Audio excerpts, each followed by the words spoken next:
Hello mga kasari, magandang hapon. So, welcome back sa aking channel, mga Malasin. So, ngayon guys, tayo ay may delivery sa grocery. So, walang halagang 1,000 ako. So, ayan, keep on watching ko na po yung mga deliver or ano yung mga in-order natin sa grocery. So, ayan. Ito guys. Share ko na naman yung ating mga paninda. Yung mga chichirya ko ay ilang piraso lang dyan. Napatamaan pa ang mga kasamahan natin sa bahay. Ayan, ilan na lang yung mga biscuit natin dyan. Wala na akong itlog at saka mantika, mga kasari. Kaya mamaya makapamili. Ito yung mga pigtas natin. Dito ko nilagay yung mga pigtas. Ayan. Kapag dito yung customer banda, ayan. Yung mga awang-awang na tayo na mga chichirya at gatas at mga kape, ano.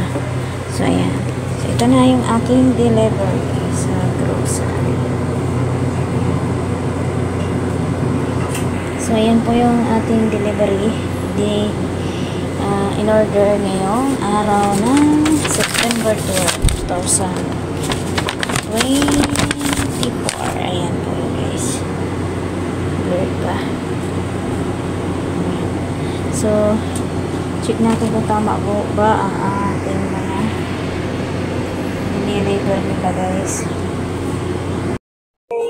Okay naman ang kanilang mga diniliver. So, umorder ako ng apple at saka orange at saka mangga. So, ayan. Tapos ito yung ating mga isa pang in-order na sa kahon. Ikaw lang mag-ano. Ay, buksan na.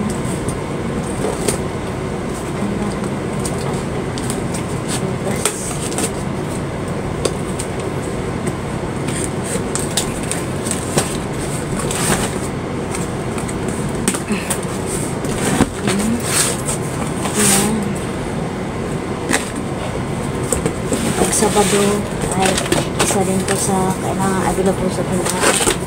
Ayan, tig-dalawang ay walang libre ngayon sa grocery. Ayan, tig-dalawang ito dalawang dosena 8 ang bentahan natin guys.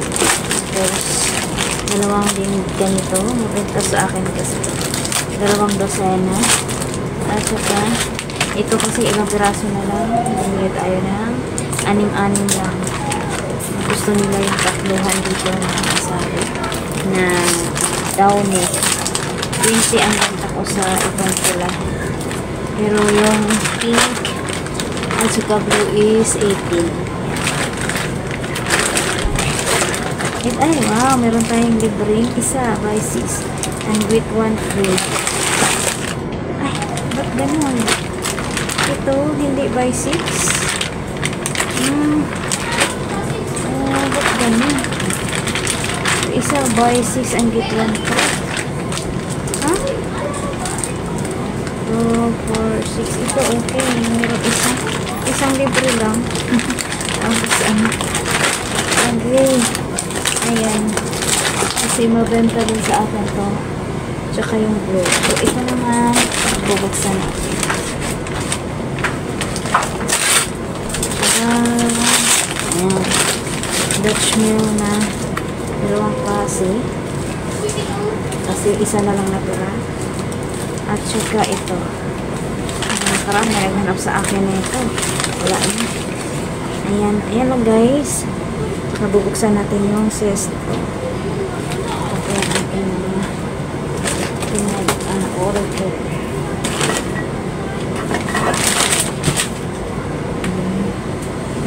zest naman. Ito naman ay apple. Mabenta sa atin si apple dito. Ayan. Apple na juice. Magkano po sa inyo? Sa akin ay benta ko nito ay 13. Kasi kaya naman 13 kasi mahal yung itong mangga mahal. Kasi nabay ko na sila para parehas ng zest. Parehas na juice. Ayan. Hirap nang walang cameraman guys. Ayan. Kasi ilagay ko na diretso yan. Ang dami na akong walang soft drinks.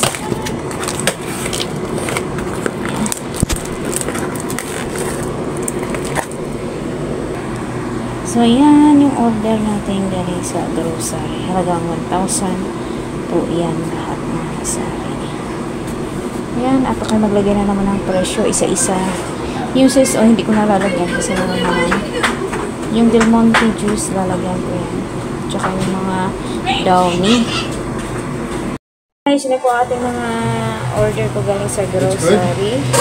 At okay naman sa alright. Sine-check po natin ay okay naman. Wala namang kulang. Pero maganda sana yung may dalawa sana freeze. Downy yung tatluhan. Kasi pag isa lang.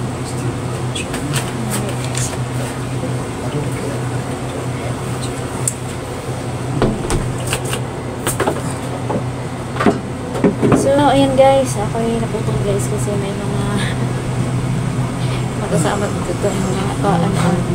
So, yan lang ang ating guys. Ilagay na natin sa ref yung ating mga sesto at saka yung inumin.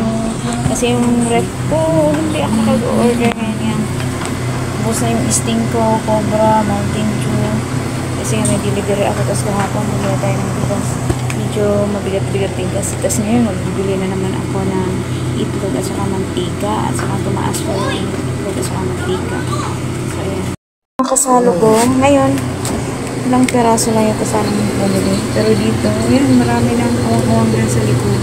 Nag-iisa na lang yung Mountain Dew, yung Sting. So, kaya yung juice ko, yan na lang sila. So, kailangan ko nang i-display, Patulong tayo kay kuya kasi nandito na siya. Kuya, tulungan mo ako ya. Ayan lang guys.